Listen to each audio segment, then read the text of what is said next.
Olá pessoal, graça e paz do Senhor Jesus, todos que estão também acompanhando aí essa gravação pelo YouTube, Deus abençoe a vida de vocês também. Abra sua Bíblia por favor em Efésios capítulo 2, eu vou ler o texto todo, que é do versículo 1 até o versículo de número 9, mas nós vamos focar hoje apenas no versículo 9, contudo penso que é importante ler todo o texto para entendermos o contexto que o apóstolo Paulo está escrevendo aí. Aqui está projetado, o tema da prédica de hoje é somente pela graça por meio da fé, e isso é o que está, inclusive, Paulo dizendo aí no texto, né? Eu recapitulei, eu resgatei uma expressão do próprio apóstolo, e só para você saber também, está disponível no site www.leoeller.com, o texto que deu origem a essa pregação. Então, se você quiser depois acompanhar lá, tirar algumas dúvidas, fazer as suas ponderações também, pode ficar à vontade.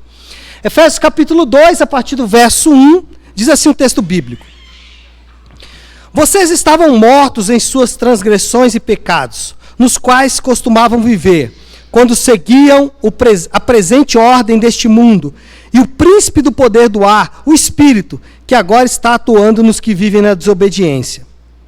Anteriormente, todos nós também vivíamos entre eles, satisfazendo as vontades da nossa carne, seguindo seus desejos e pensamentos. Como os outros, éramos por natureza merecedores da ira. Todavia, Deus, que é rico em misericórdia, pelo grande amor com que nos amou, deu-nos vida com Cristo, quando ainda estávamos mortos em transgressões. Pela graça, vocês são salvos. Deus nos ressuscitou com Cristo e com Ele nos fez assentar nas regiões celestiais em Cristo Jesus, para mostrar, nas eras que hão de vir, a incomparável riqueza de sua graça, demonstrada em sua bondade para conosco em Cristo Jesus. Pois vocês são salvos pela graça por meio da fé, e isto não vem de vocês, é dom de Deus, não por obras, para que ninguém se glorie. Porque somos criação de Deus, realizada em Cristo Jesus, para fazermos boas obras, as quais Deus preparou antes para nós as praticarmos. Amém? Até aí, vamos orar. Nosso Deus e Pai, peço que nos conceda espírito de sabedoria e de revelação no pleno conhecimento do Senhor. Oro também para que os olhos do nosso coração sejam iluminados, a fim de que conheçamos a esperança para a qual o Senhor nos chamou, a nossa gloriosa herança e a grandeza do seu poder. Oramos em nome do teu santo Filho Jesus. Amém.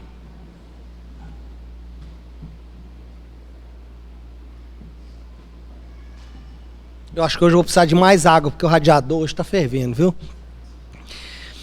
O que vamos encontrar em Efésios? Quando você abre a carta de Paulo aos Efésios, o que você encontra? Efésios, ele foi idealizado por Deus para ensinar os crentes as gloriosas implicações de ser igreja de Cristo. Você precisa lembrar o contexto que o Paulo está inserido. Paulo, ele estava escrevendo para um grupo de pessoas que costumava orbitar em torno de divindades. Se você ler Atos capítulo 19, os moradores da cidade de Éfeso pegaram todos os seus livros de conhecimento, os seus livros de filosofia, os seus livros de feitiçaria, os seus livros de magia negra, pegaram todos aqueles livros, está em Atos 19, você pode ler depois, e queimou todos eles na praça da cidade. Por quê? Porque eles entenderam que agora eles precisavam orbitar em torno de outro Deus. A cidade de Éfeso, ela era conhecida como a capital mundial da deusa Diana ou Ártemis, duas divindades que representam a mesma coisa. E agora, o que Paulo está enfatizando é que essa igreja, esse povo de Deus, esse povo que foi formado pelo próprio Deus, um povo que agora não buscaria mais nas cisternas rachadas, Quando Jesus disse, eu sou a água viva, o que ele estava dizendo para aquelas pessoas era, lembra lá que Jeremias falou que vocês ficam buscando água em cisterna rota, e o que é uma cisterna rota? É uma cisterna vazia, é uma cisterna que não é capaz de reter água. E você imagina então um período de seca, a pessoa tentando retirar a água de um poço e não encontrando, que sensação de frustração.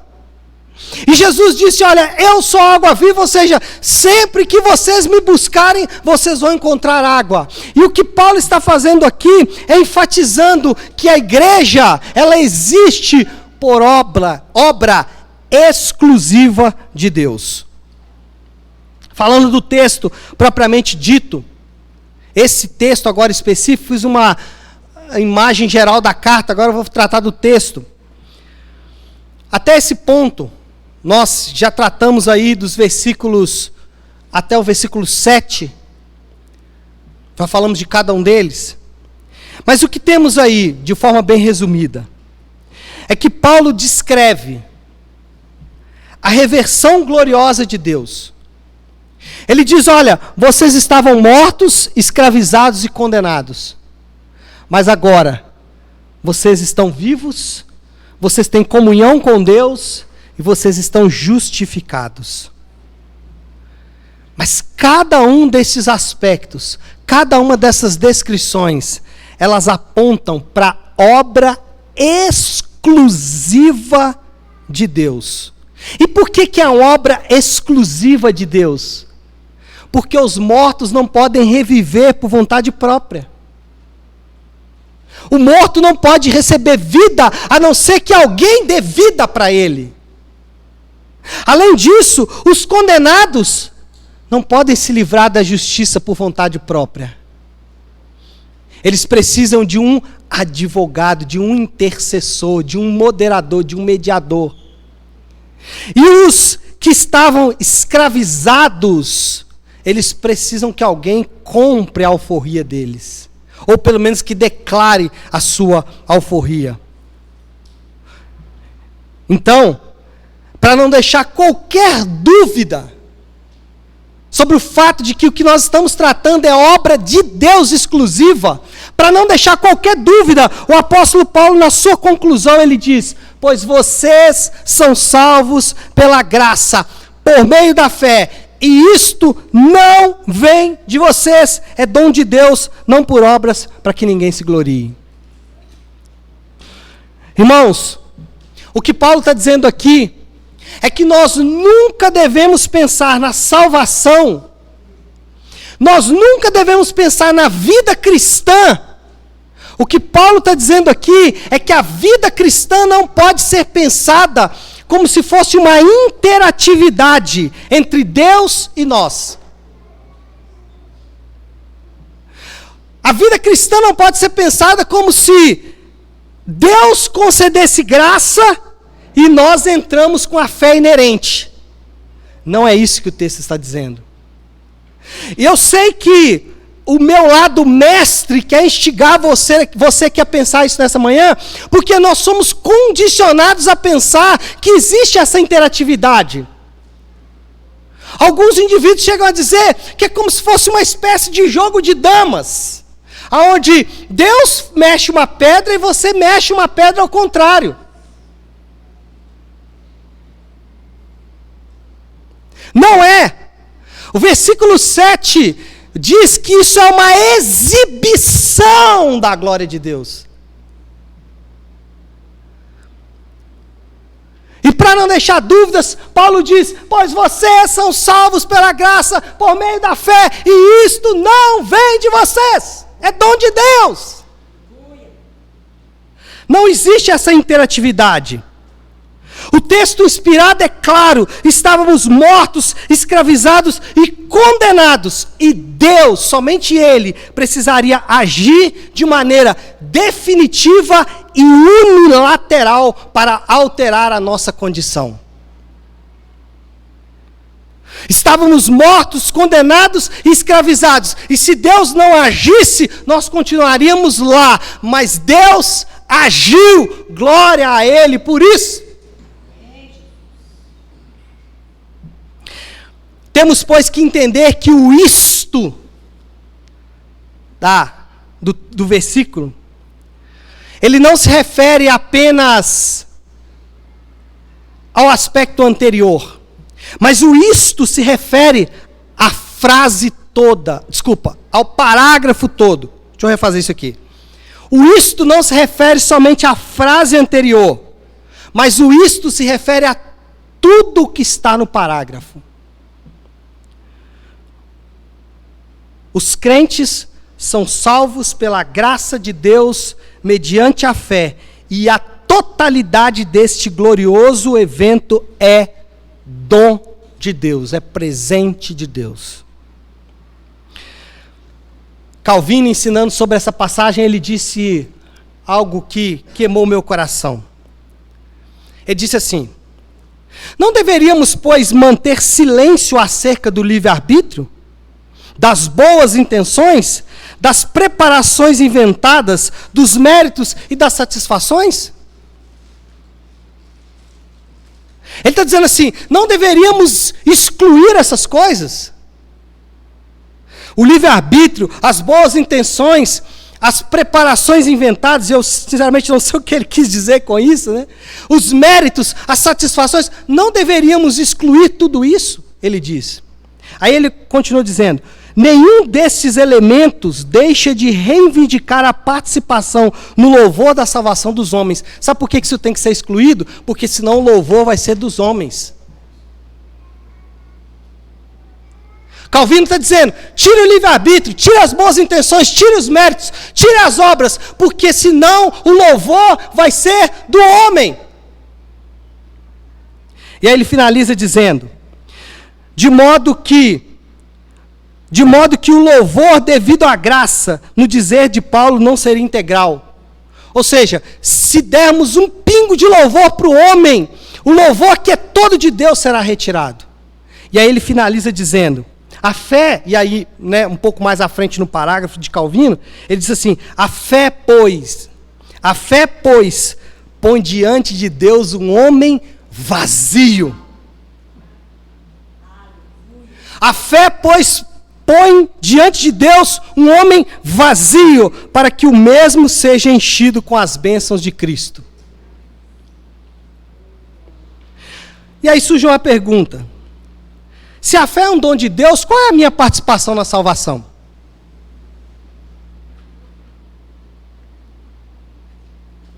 Será que eu não preciso fazer nada, já que tudo é dom de Deus? E a fé? Será que ela pode ser desenvolvida? E se pode, de que maneira? Será que existem tipos de fé na Bíblia? Fé para isso, fé para aquilo outro? E talvez a pergunta mais importante. Se sou salvo pela graça por meio da fé, então por que eu devo obedecer aos mandamentos de Deus? Sou salvo pela graça por meio da fé? Uma declaração de Deus sobre a minha vida? Deus diz, você está salvo por meio pela graça por meio da fé? É um dom que Deus me deu, então por que obedecer aos mandamentos? Bom, nosso objetivo, nosso intuito nessa manhã é responder essa pergunta. Qual a natureza dessa fé? E por que ela é tão poderosa a ponto de salvar pecadores mortos, escravizados e condenados? O que tem nessa fé? O que existe por trás dessa fé que é capaz de pegar um morto e trazer a vida, pegar um condenado e declará-lo justo, e pegar um escravo e trazer a comunhão com Deus? O que existe nessa fé que é capaz de fazer isso? Para responder essa questão, vamos fazer 3 ponderações. Primeiro, a benevolente graça de Deus. É importante resgatarmos o conceito de graça. Ela é nuclear no nosso entendimento da salvação. Depois a gente vai falar da fé que salva e, por fim, os resultados da fé. A ideia é, no segundo ponto, descrever o que é a fé e, no terceiro ponto, falar os resultados dessa fé. Em cada um desses pontos a gente vai fazer a análise, a primeira parte, a análise mais teológica, uma segunda parte, na parte A segunda parte, uma questão mais aplicável, né? Uma aplicação mais pessoal. Então vamos começar no primeiro ponto, a benevolente graça de Deus.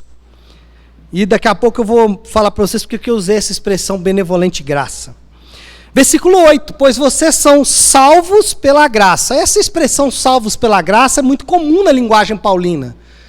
No próprio versículo 5 aí desse mesmo capítulo, Paulo usa a mesma expressão, vocês são salvos pela graça. Ele gosta de ressaltar isso por um motivo muito simples, porque nós gostamos de fugir disso, né? E Paulo sempre, né, o autor divinamente inspirado, sempre traz o homem de volta para a graça de Deus. Se você quiser aprender um pouco mais sobre a graça, você pode acessar o capítulo 8 aí dessa nossa exposição de Efésios, onde eu tratei sobre a gloriosa graça. Inclusive, o tema é exatamente esse, a gloriosa graça. E tem várias definições sobre graça, graça é o favor imerecido e outras coisas mais, mas eu gosto da definição que o John MacArthur deu nesse livro aqui, ó, O Evangelho segundo os Apóstolos. Inclusive, é uma leitura extremamente indicada. Hoje eu acabei esquecendo de fazer a indicação da nossa biblioteca. Irmãos, nós compramos uma série de novos livros para a biblioteca. Eles não chegaram ainda, deve chegar essa semana. Então fique atento, né? Teve uma promoção aí, nós compramos, nós que eu falo a igreja, tá? Comprou uma série de livros, então fique atento. Use essa ferramenta da igreja, que é a nossa biblioteca, para você poder fazer a sua própria leitura. É só procurar o Davi. Cadê o Davi, gente? Ah, tá ali, o reverendo Heller ali, Heller II, né? Pode procurar ele. Na verdade, estou falando ele porque a Ana Luísa não está aí hoje, né? Mas normalmente é a Ana Luísa que cuida, mas Davi, ele é o diretor da escola, então ele cuida da questão da biblioteca. Mas eu estou falando porque essa aqui é uma boa literatura. O Evangelho segundo os Apóstolos. Muito boa mesmo. Então eu indico essa leitura para você. E lá nesse livro, John MacArthur, ele definiu a graça como a influência... Opa, espera aí, que é o John Stott daqui a pouco. A influência voluntária e benevolente de um Deus santo que opera soberanamente na vida dos pecadores desmerecedores. Eu gosto mais dessa definição porque ela fala que Deus age de maneira voluntária, benevolente, para operar de maneira soberana em pecadores.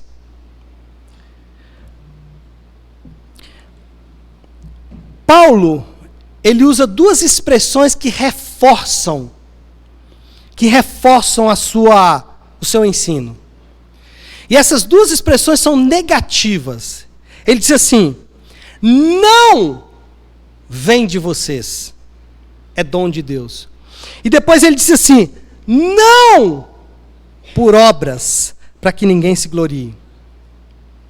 A salvação que recebemos procede exclusivamente da misericórdia de Deus, que nos é ofertada em Cristo por meio do Evangelho, o qual é recebido somente por meio da fé, e sem a participação do mérito das obras. E isso é importante por quê? Porque esse pontuar de Paulo, essa ênfase paulina, não por obras, não vem de vocês. Essa fala incisiva de Paulo, ele ajuda a esclarecer uma confusão muito comum em meio às nossas famílias, principalmente criadas dentro do catolicismo. Porque no catolicismo, nós somos ensinados a contribuir com a nossa salvação por meio das obras. E o ensino dos teólogos católicos é de que as obras que Paulo está se referindo aqui são só as cerimônias do Antigo Testamento.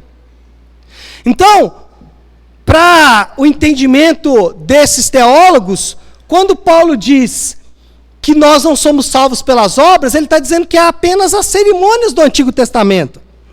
E que, na verdade, o que Deus faz, segundo o entendimento desses teólogos, Deus nos dá ali uma espécie de primeira graça, e essa primeira graça, uma graça pequena, um pouquinho de graça, ela nos retira, por assim dizer, das primeiras influências do pecado. E aí, uma vez que a graça nos tirou das primeiras influências do pecado, essa pequena graça ali, um fragmento de graça, nós podemos então responder com fé. E é basicamente o que nós somos ensinados em nossas famílias. Olha, Jesus, ele fez uma primeira obra para você, ele fez uma primeira ação na sua vida, mas agora você tem que fazer algo. Mas não é isso que o texto está dizendo. A resposta, ela fica nítida quando lemos o texto. Paulo está englobando todas as obras. E Paulo está dizendo que, inclusive, a fé que nós respondemos, ela também é dom de Deus. Paulo está dizendo, não é só as cerimônias do Antigo Testamento, porque se fosse, ele faria menção disso, como ele faz em outros lugares. Também, Paulo não está dizendo, olha, Deus te dá um fragmento de graça e depois você responde com o resto. Não. O que Paulo está mostrando aqui de maneira muito direta e clara é que o personagem atuante na salvação do homem é Deus. O personagem atuante na salvação do homem é Deus. Calvino, mais uma vez, diz o seguinte: toda a justiça do homem, ao qual consiste em obras, toda a justiça do homem, ao qual consiste em obras, mais ainda, todo o homem e tudo que ele pode denominar de seu, é descartado. O que o reformador está dizendo é que Deus exclui, pelo menos de maneira muito clara nas Escrituras, que Deus exclui o homem e as suas potências. Vou repetir isso, que isso é um ponto importante. Deus exclui o homem e suas potências, não só do ponto de partida, mas de toda a obra da redenção. De maneira muito prática, o que nós temos aqui é um contraste entre Deus e o homem, entre graça e obras. E pensando nesse contraste, Deus e homem, graça e obras. Ou Deus e homem, graça e obras. Pensando nesse contraste, em nenhum momento o texto trata da realização do homem como uma espécie de pagamento, como uma espécie de atitude, de ato, seja até atos religiosos.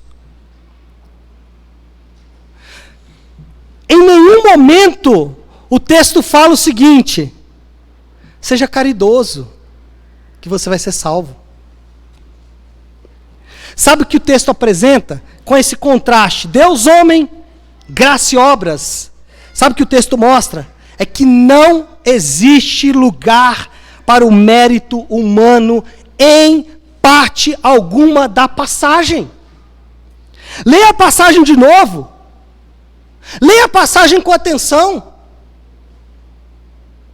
O texto está excluindo completamente o homem do cenário. E se Deus, e aí a aplicação é importante. Porque se Deus exclui o homem do mérito, se Deus tira do homem o mérito, sendo assim, também não existe lugar para o orgulho ou a vanglória. Em outras palavras, se o homem contribui de alguma forma com a sua salvação, ele poderia dizer: eu tenho direito de opinar sobre isso. Eu tenho direito de opinar sobre isso. Ou o homem poderia dizer: Deus não pode me pedir nada, porque o que eu já poderia contribuir, eu já contribuí. Não existe espaço dentro da fé cristã para orgulho e vanglória de qualquer nível. Os crentes verdadeiros, eles não se sentem confortáveis diante da arrogância. Por quê? Por que um crente verdadeiro não se sente confortável com a arrogância? Porque é incompatível com a salvação pela graça. E isso, irmãos, tem aplicação para todas as áreas da sua vida. Porque é importante ressaltar isso. A salvação é pela graça, mas a vida cristã também é pela graça por meio da fé. Então, marido, do que você vai se orgulhar? Esposa, do que você vai se orgulhar? Filho, do que você vai se orgulhar? Solteiro, do que você vai se orgulhar? Profissional, do que você vai se orgulhar? Chefe, do que você vai se orgulhar? Empresário, do que você vai se orgulhar? Advogado, pastor, pedreiro. Não tem lugar de mérito aqui. Só tem 2 tipos de homem na Bíblia. A Bíblia só fala de 2 tipos de homem: o homem perfeito, Jesus, e os pecadores. E está todo mundo nesse rolo aqui. Do que podemos nos orgulhar? O crente verdadeiro não se sente confortável com arrogância. Um crente orgulhoso, arrogante, ou ele não é crente verdadeiro, ou ele ainda não entendeu a graça. Deixa eu tentar explicar isso melhor com uma citação aqui do John Stott. Ele disse o seguinte: o céu está cheio das façanhas de Cristo e dos louvores de Deus. Realmente haverá uma demonstração no céu. Lembra do texto que lemos, versículo 7? Deus vai mostrar, ou seja, haverá uma demonstração no céu. Não uma demonstração de nós mesmos, mas sim uma demonstração da incomparável riqueza da graça, da misericórdia e da bondade de Deus por meio de Jesus Cristo.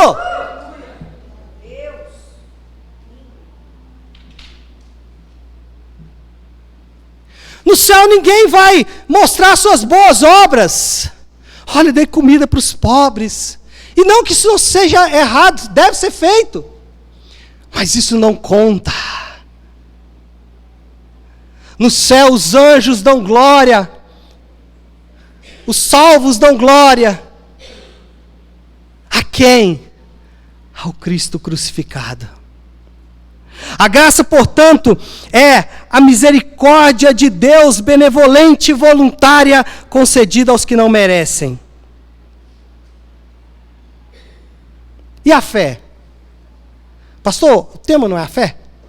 Então, a fé é a confiança humilde de que os crentes recebem essa graça. Mesmo que essa fé não possa ser vista como uma cooperação nessa salvação. Mesmo que essa fé não possa ser vista como um tipo de ato humano. Mas o que é a fé? A fé é confiança no que eu acabei de dizer. E por mais que você pense assim, não, mas isso é trivial, sou salvo pela graça. Vive assim. É o nosso desafio. Viva tratando as pessoas com a graça que você recebeu. Vamos lá. Ponto 2. Vamos falar agora da fé.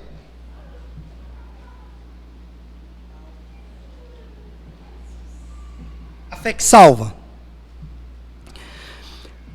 Pois vocês são salvos pela graça por meio da fé. E isso não vem de vocês, é dom de Deus. Não por obras para que ninguém se glorie. Nós temos um capítulo inteiro na Bíblia para definir e descrever a fé. Hebreus capítulo 11. Sempre que vamos falar de fé, a gente não pode ir em outro lugar a não ser Hebreus 11. Então eu vou pedir você que deixe aí na sua Bíblia marcado, né, Efésios, mas que vá comigo agora para Hebreus. O texto está projetado aqui, eu quero ler 2 textos. Aliás, 2 porções, né? Primeiro aqui 3 versículos e depois mais um versículo. E aí a gente vai falar um pouco deles. Ora, a fé é a certeza de coisas que se esperam, a convicção de fatos que se não veem. Pois, pela fé, os antigos obtiveram bom testemunho. Pela fé, entendemos que o universo foi formado pela palavra de Deus, de maneira que o visível veio a existir das coisas que não aparecem. Agora, versículo 6. De fato, sem fé é impossível agradar a Deus. Porquanto, é necessário que os que dele se aproximam, é necessário que aquele que se aproxima de Deus creia que ele existe e que se torna galardoador dos que o buscam. Vamos entender esse texto aí melhor? Esse capítulo, ele trata da supremacia e da superioridade da fé. Esse capítulo mostra, capítulo 11 de Hebreus, mostra que a salvação pelas obras, esse capítulo mostra, isso aqui é um ponto importante, que a salvação pelas obras sempre foi uma abominação para Deus. Deus nunca aceitou a salvação pelas obras, nem na antiga aliança. E essa é uma confusão que normalmente a gente faz, que a gente acha que é o seguinte: o Deus da antiga aliança é diferente do Deus da nova aliança. E que o Deus da antiga aliança aceitava os sacrifícios. Quantas vezes você vai ver no Antigo Testamento os profetas dizendo: Deus não se agrada de sacrifícios. Por quê? Porque sempre Deus salva pela fé. Pastor, mas lá na antiga aliança? Lê Hebreus 11. Ele vai descrever todos os personagens do Antigo Testamento. Abraão, Enoque, Noé, Isaac, Jacó, Gideão, Davi, vai descrever todos os personagens do Antigo Testamento. E todos dizendo, foram salvos pela fé. Então o que é fé? Fé é a certeza de coisas que se esperam, a convicção de fatos que se não veem. Essa definição está um pouco desgastada, ainda que ela seja da Bíblia. Por quê? Porque normalmente a gente fala o que é isso aqui, mas não explica o que é. Então, o que normalmente fica parecendo? Que se eu tiver certeza, eu não posso ter dúvida. Então, qual que é a ênfase aqui de alguns indivíduos? É certeza e dúvida. Então, se eu tiver uma certeza de coisas que eu estou esperando, se eu tiver convicção de fatos que eu não estou vendo, isso é fé. Essa é uma definição comum. Então, vamos lá. Eu estou doente. O que é aplicar fé? É quando eu digo assim para mim mesmo: estou saudável. Ou vou ficar saudável. Profetiza, né? Vou ficar saudável. Então, essa definição acabou desgastando o texto. Mas se você ler todo o contexto de Hebreus, sabe como é que o livro de Hebreus é chamado na teologia? A supremacia de Cristo. Sabe o que o autor de Hebreus está fazendo? Ele está falando assim: aqui tinha uma aliança, mas aqui tem uma aliança maior. Aqui tinha um sacerdote, mas aqui tem um sacerdote maior. Ele vai sempre colocando Jesus, mostrando como que o Antigo Testamento apontava para algo maior. E quando ele chega em Hebreus 11, ele já está definido o que é o invisível. Ele já definiu o que é o invisível. Então, quando ele fala esse texto, na cabeça dos leitores, já está muito claro o que é o invisível, o que é que ninguém vê. Então, a fé descrita no texto que nós estamos falando se concentra em um objeto. A fé que o autor de Hebreus está dizendo, ela se concentra em um objeto infinitamente mais confiável do que qualquer outro objeto da fé popular. O autor de Hebreus está falando é o seguinte: olha, existe uma fé popular, mas existe uma fé superior. Por quê? Porque essa fé superior, ela é um objeto superior. Eu vou explicar isso daqui a pouco com mais clareza, fazendo aí um paralelo entre a fé verdadeira, a fé que esse texto está falando, e a fé popular. Mas por hora, fique com isso. O que o escritor de Hebreus está dizendo é que a certeza das coisas que você espera e a convicção dos fatos que você não está vendo, na verdade, é certeza absoluta, é certeza sobrenatural na mensagem do Evangelho e na pessoa de Cristo. É o que ele está construindo o capítulo inteiro. Ele está construindo, no livro inteiro. E quando ele chega em Hebreus, quando ele diz assim, olha, a certeza que você tem não vem de você mesmo, foi Deus que te deu. E que certeza é essa? A certeza na mensagem e na obra de Cristo. Está definido, os personagens estão definidos pelo próprio livro de Hebreus. Então, o que é fé? Fé é uma certeza que foi dada sobrenaturalmente para você. E que certeza é essa? Na mensagem e na pessoa de Jesus. E é essa fé que pode salvar. A fé bíblica é convicção de fatos que não se veem. Nunca vimos Cristo. Nunca vimos Cristo.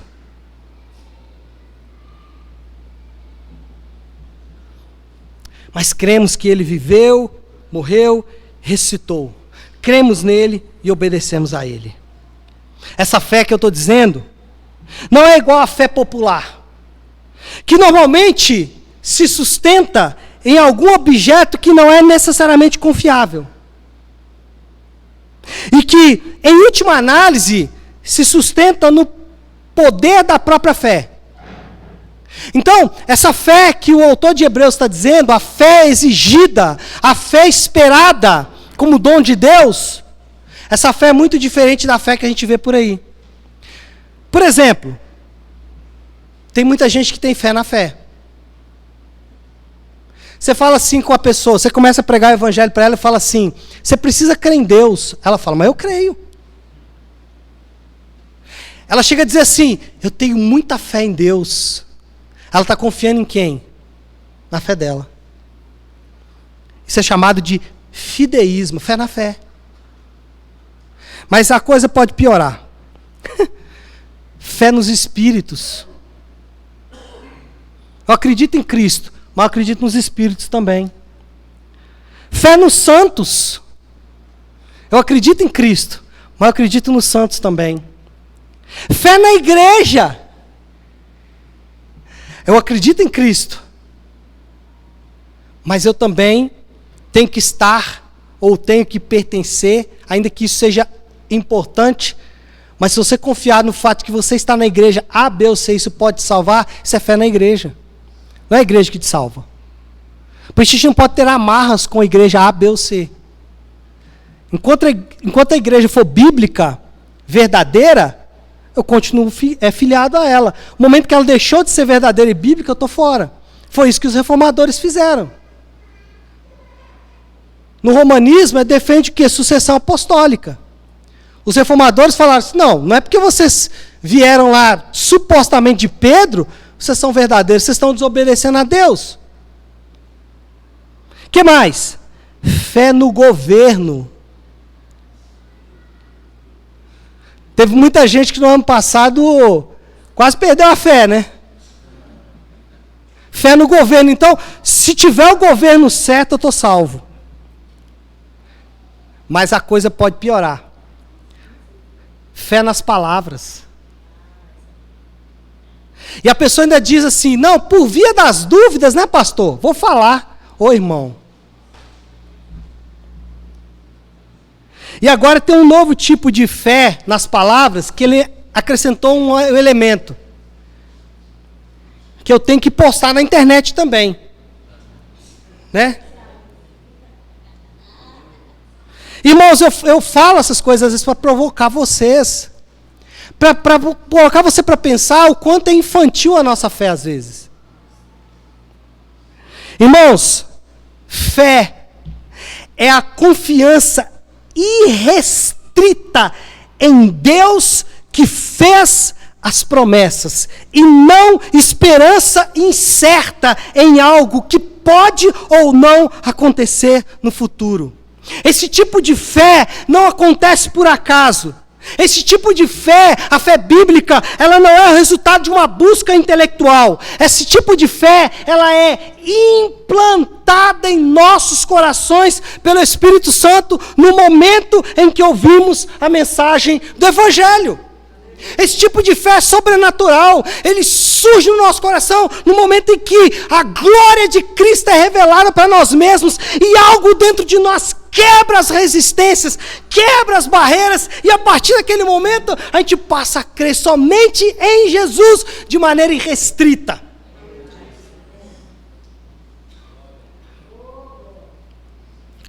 Aí alguém já pode estar perguntando, pastor, será que é somente crer que Deus existe? Então, se eu acreditar que Deus existe, é fé? Sim e não. Sim, porque de fato o versículo 6 diz que aquele que se aproxima de Deus crê que Ele existe. E não, porque não é crer em qualquer divindade. Você precisa crer no Deus da Bíblia. Você precisa crer no Deus da Bíblia. O Deus que está plenamente envolvido com a criação. O Deus, para dar um exemplo rápido, Abraão tem a promessa de Deus, ele pega Sara e entrega para Abimeleque. Deus fala, vou ter que intervir, né? Depois você pode ler Gênesis 20. Aonde está o livre-arbítrio ali? Deus fala, não, Abimeleque, não toca aí não, meu filho, não encosta aí não, devolve lá para Abraão. Isso aqui está programado já está predestinado. Sara e Abraão já está predestinado, não mexe nas minhas gavetas não. E pior, o Abraão entregou a mulher dele para o Abimeleque, entregou o que Deus tinha falado, o pai da fé não teve fé. Entregou a mulher dele para Abimeleque. Aí Deus é tão gracioso que ele fala, agora Abimeleque, está todo mundo estéril aí na sua casa, vai lá e pede ao Abraão para orar por você. Deus não poderia curar o Abimeleque? Poderia. Por que Deus fez isso? Não sei. A Bíblia não diz porque que Deus usou Abraão, mas uma coisa eu posso saber, Deus só tem uma matéria-prima para usar, pecadores. Então, amados, não é qualquer Deus. Você precisa crer no Deus da Bíblia, cuja revelação suprema dele mesmo é na pessoa de seu Filho Jesus Cristo. Jesus é o Deus encarnado, é o ser divino, e qualquer um que negue a divindade e a humanidade de Jesus não pode ser considerado cristão, porque no núcleo da fé cristã está a realidade de que Jesus é a revelação exata do ser de Deus. Ou seja, existe um conteúdo intelectual da nossa fé. Nossa fé não é uma fé irracional, ela é supra-racional, mas não é racional. Existe uma base factual, uma base de fatos. Existe uma base histórica. E existe, como eu disse, uma base racional da nossa fé. Quando o escritor de Hebreus chama os seus leitores para crer que Deus existe, ele está exigindo, primeiro, que creiamos no Deus das Escrituras, e dois, que creiamos no Deus trino que veio ao mundo na pessoa de Jesus para morrer por pecadores. Portanto, uma fé que não seja fundamentada nessa verdade objetiva não é fé. Vou dizer, uma fé que não seja baseada e fundamentada nessa verdade objetiva, o Deus trino das Escrituras, o Deus que se revela em Jesus, que se encarnou e que veio ao mundo para morrer por pecadores, essa fé não é fé verdadeira. E aí a gente entra no último aspecto, os resultados da fé. Versículo 10. Na verdade, eu não tinha separado esse versículo para hoje, então eu estou dando um passito à frente, na semana que vem, né? Que é Efésios capítulo 1, versículo 10. Porque agora pode voltar para Efésios, viu? O que você está procurando aí em Hebreus? Né? Agora pode voltar para Efésios. Mas deixa Hebreus marcado. Versículo 10. Porque somos criação de Deus realizada em Jesus para fazermos boas obras. Existe um objetivo na nossa salvação. Tudo isso que eu acabei de dizer tem um foco. Na semana que vem eu vou estudar com calma essa passagem. Versículo 10 aí, tá? A gente vai falar com ela com calma na semana que vem. Por hora, percebemos que existe um desdobramento natural da fé. Voltando lá para o texto de Hebreus, o versículo 6 diz: sem fé é impossível agradar a Deus, porquanto é necessário, note essa palavra, necessário, que aquele que se aproxima de Deus creia que Ele existe e que se torna galardador dos que o buscam. Não basta simplesmente acreditar em um ser supremo e poderoso, no Deus certo, no Deus da Bíblia. Não basta acreditar no Deus da Bíblia, isso aqui é importante. Eu falei no texto anterior que a nossa fé é uma fé com base factual, histórica, racional. Lembra que eu falei isso? Mas não basta crer só nisso. Por quê? Até o diabo crê. Inclusive Tiago chega a dizer que ele crê e treme. E teme, né? Treme e teme, sei lá. Acho que os dois. Treme, né? Então, a pessoa fala assim, eu tenho muita fé em Deus. Bom, até agora nada, né? Porque até o diabo, você não está competindo com ninguém. A corrida não começou, não. Eu tenho muita fé em Deus. Pois é, a corrida não começou ainda. Porque você não fez nada. A verdadeira fé não se resume no conhecimento de Deus, mas inclui também a busca de Deus. Mas por que Deus recompensa aqueles que o buscam? Por que a Bíblia diz assim, quando você busca a Deus, Ele te recompensa? E aí, mais um versículo desgastado, né? Então, o que a pessoa lê isso aqui pensa? Ela pensa assim, não, se eu buscar a Deus por confortos, eu vou receber. Porque Deus é galardoador dos que o buscam. Mas, volta a dizer, o texto de Hebreus, ele não está solto num vácuo. Existe um aspecto anterior. E o que o autor de Hebreus está falando? Que o judeu tinha uma vida plena, mas que na nova aliança você tem outra vida plena. Então, o que é Deus é galardador dos que o buscam? Quando nós buscamos a Deus, nós o encontramos plenamente revelado em Jesus. Buscar a Deus, em outras palavras, é desejá-lo, encontrá-lo e, por fim, satisfazer-se plenamente em Jesus. Preste atenção no que eu vou dizer aqui agora. A sua busca, a minha busca, a busca de todo ser humano, ela só vai finalizar se você se curvar a Jesus. Enquanto você tentar resistir, só vai acumular dores e sofrimentos. Afastamento do Deus vivo. Em outras palavras, a fé tem dois lados. O primeiro lado, você vai assumir uma nova confiança. O segundo lado, você vai deixar para trás antigas confianças. Não dá para confiar em Jesus e continuar confiando em todos aqueles elementos que eu disse agora há pouco. Para poder usar exemplos novos, não dá para confiar em Jesus e confiar que a sua satisfação plena vai ser no casamento. Não dá para confiar em Jesus e continuar confiando que se você ganhar mais dinheiro, sua vida vai ser melhor. Então, confiar em Deus é, eu creio em Jesus e eu abandono todas as confianças vãs. Irmãos, como esse tipo de fé não pode transformar o ser humano? Como um tipo de fé que abandona todas as confianças falsas e se apega na confiança verdadeira, como esse tipo de fé não pode salvar o indivíduo? Não pode transformar o indivíduo? Como esse tipo de fé não transforma corações? Agora, qual é o tipo de transformação que nós estamos falando?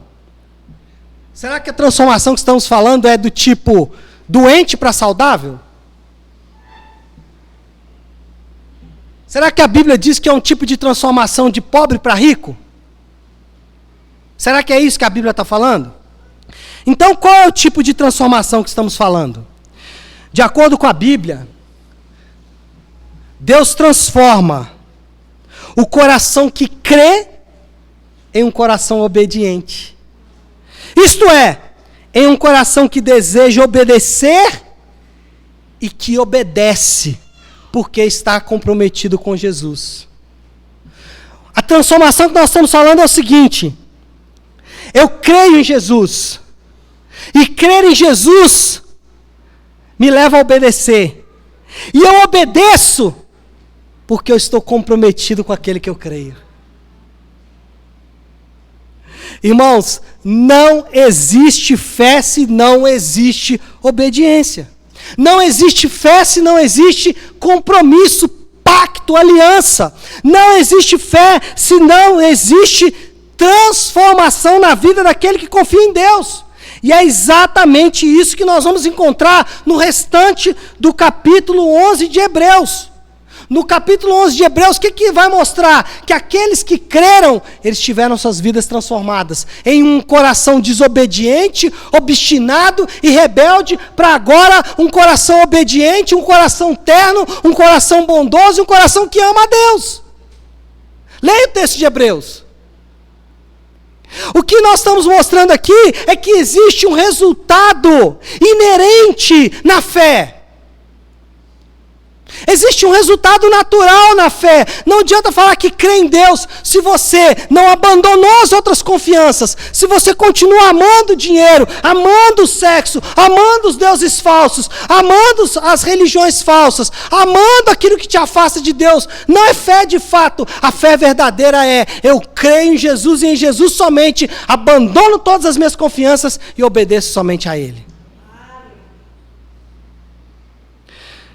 Como isso se aplica à minha vida pessoal? Não importa o que aconteça com as nossas vidas. Não importa.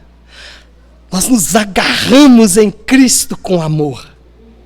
Nós nos agarramos em Cristo com certeza de que, independente das forças do mal, independente do ataque do mundo, independente de qualquer coisa que possa vir sobre nós, nós já encontramos um bem maior. Esse é o resultado natural da fé. O resultado natural da fé é alguém que, não importa a carestia financeira, não importa a crise no casamento, não importa a doença, não importa o abandono dos pais, da família, não importa a rejeição, não importa nada, eu já encontrei um bem maior. Lembra das parábolas de Jesus sobre aquele que encontrou um grande tesouro e que foi lá, vendeu todas as suas posses e veio comprar um terreno? Por quê? Porque ele encontrou um grande tesouro. O crente é alguém que encontrou a maior riqueza do mundo. E aí alguém diz para ele: nossa, mas você vai passar aperto financeiro. Não, mas seu casamento está ruim. Não, mas agora você está doente, tem um câncer, tem uma doença. Nossa, você foi abandonado, você foi rejeitado. Não importa, eu encontrei um bem maior. É o resultado da fé. Então, percebe que não faz sentido um crente que diz que tem fé e na primeira onda que vem contra ele, ele desmorona como um castelo de cartas. Esse crente não é, como Jesus disse, aquele que, alvejado pelos ventos, ruiu a casa.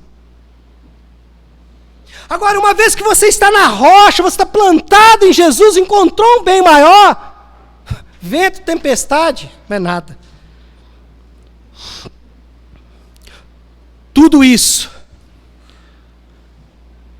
Por que a gente não perde tempo com cura interior? Meu lado mestre mexendo com vocês agora, né? Por que a gente não perde tempo com libertação? Sabe o que a gente quer mostrar? A gente quer abrir a Bíblia para você e rasgar, para você olhar lá dentro e ver a cruz do Senhor. E dizer: encontrei o Senhor. Não, mas você foi abandonado. Não, eu encontrei o Senhor. Não, mas você foi rejeitado. Não, eu encontrei o Senhor. Não, mas você tem doença. Não, eu encontrei o Senhor.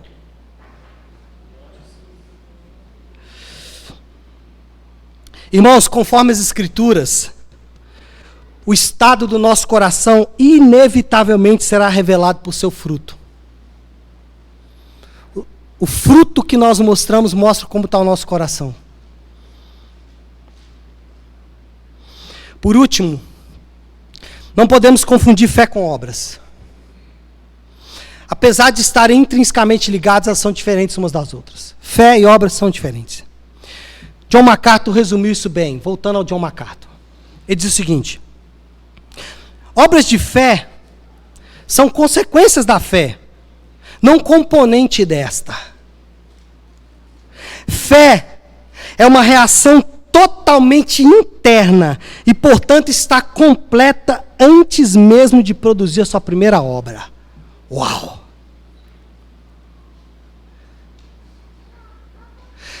Por isso que não faz sentido falar em crescer na fé. Essa não é a linguagem dos apóstolos. Os apóstolos sempre falaram de crescer no conhecimento de Deus, não na fé. Por quê? Porque a fé está completa. Acabou. Aí ele vai continuar dizendo: no momento da salvação, a fé nada faz senão receber a provisão de Cristo. O cristão nada contribui em termos meritórios para o processo de salvação. Isso aqui, irmãos, vai diluir completamente. E esse é o entendimento do apóstolo Paulo do Novo Testamento. Isso vai diluir completamente a ideia de que eu contribuo com as minhas obras. Aí ele continua dizendo, para finalizar, ele fala assim: mas a fé verdadeira jamais permanece passiva. A partir do momento da regeneração, a fé parte para a ação. Mas a diferença, ela não trabalha por favores divinos, tampouco contra a graça de Deus, mas conforme a sua graça. O que ele está dizendo aqui?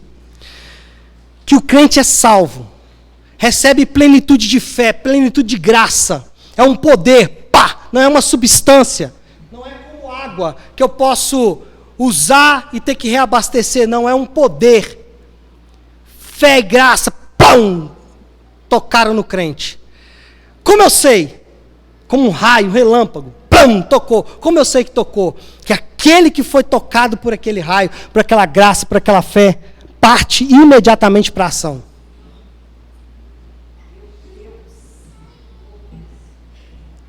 No momento em que o raio bate nele, ele já começa. O que eu tenho que fazer? Qual o dia do batismo? Quando que vai acontecer? Eu quero obedecer. Cadê os mandamentos? Me dá a Bíblia, deixa eu ler. Eu preciso, eu quero conhecer ele. Quem é ele? Cadê? Onde ele está? Caiu um poder sobre ele. Transformou ele completamente. Por isso que a nossa oração tem que ser: Senhor, quebra corações duros. Senhor, sufoca a religiosidade. Daqui a pouco nós vamos orar, né? Senão daqui a pouco eu começo a orar. E não é hora de orar ainda, é hora de concluir, porque o tempo urge. Vamos lá, conclusão. Seria muito estranho, para dizer o mínimo, se num contexto onde Paulo exibiu uma ênfase flagrante sobre o fato de que, do começo ao fim, o homem deve sua salvação completamente a Deus, o apóstolo começasse a dizer que a graça é a parte de Deus e a fé é a nossa contribuição. Não faz sentido. O capítulo inteiro é Paulo falando: Deus fez, Deus fez, Deus fez. E agora ele vai mudar o foco? Não é provável. Logo, a fé que salva é uma fé exclusiva, com conteúdo específico e que produz resultados evidentes na vida daquele que é salvo por ela. Ou seja, a fé exclusiva, o que é? Ela vem de Deus. É um poder de Deus. Não se compra, não se adquire, não se acha. Deus dá. Pela graça. Por que Deus dá? Pela graça. Por que Deus resolveu me dar? Não sei. Não sei. Por que? Mas o senhor é bom, pastor? Minha mãe está aqui, sabe, né? Não começa a falar não, mãe. Não sei. Não sei porque que ele deu. Mas ele deu. E agora? Agora o que eu faço? Agora eu só posso me curvar em adoração. Partir imediatamente para a ação. A fé, ela tem um conteúdo específico. ao Deus Trino revelado em Jesus. O que Ele fez, como viveu, o que Ele falou, suas palavras, obras, seus ensinos, como e por que Ele morreu. E mais, conteúdo específico, Ele ressuscitou, não reencarnou. Ele não recebeu outro corpo com outra identidade, não. Era Ele mesmo, no corpo dele, glorificado. E disse, vocês também vão receber o mesmo corpo. Quando, Senhor? Quando vamos receber? Nos dê logo esse corpo, queremos rápido esse corpo. Vem, Jesus! Ele disse, daqui a pouco.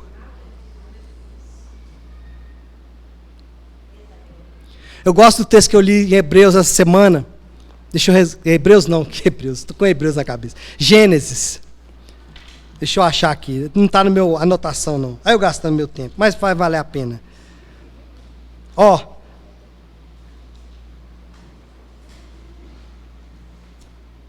Aqui. Gênesis 18, 33.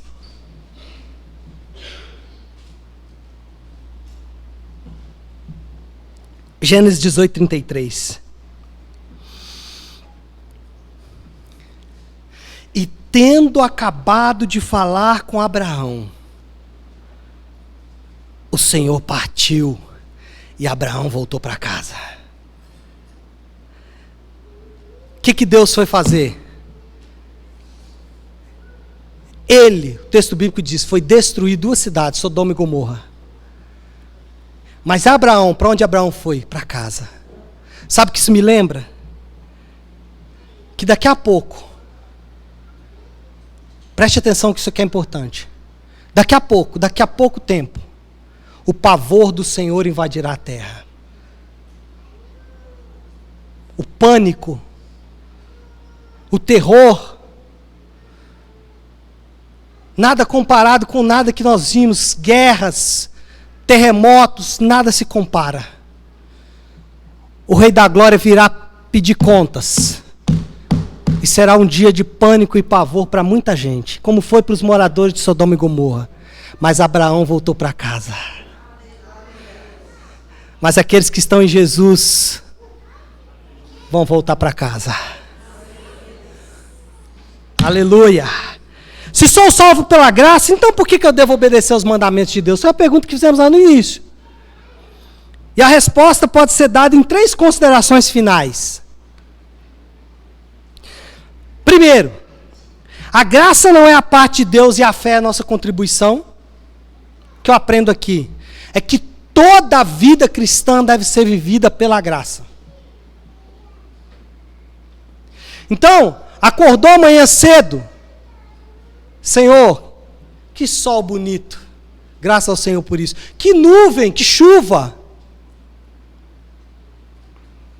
Senhor, obrigado pela minha esposa, pelo meu filho, pelo meu marido, pelo meu trabalho. Obrigado pela segunda-feira. Segunda-feira é a demonstração da graça de Deus. A segunda-feira que nós amaldiçoamos, nossa, outra segunda-feira. Para nós é o início de tudo, onde Deus disse, haja luz.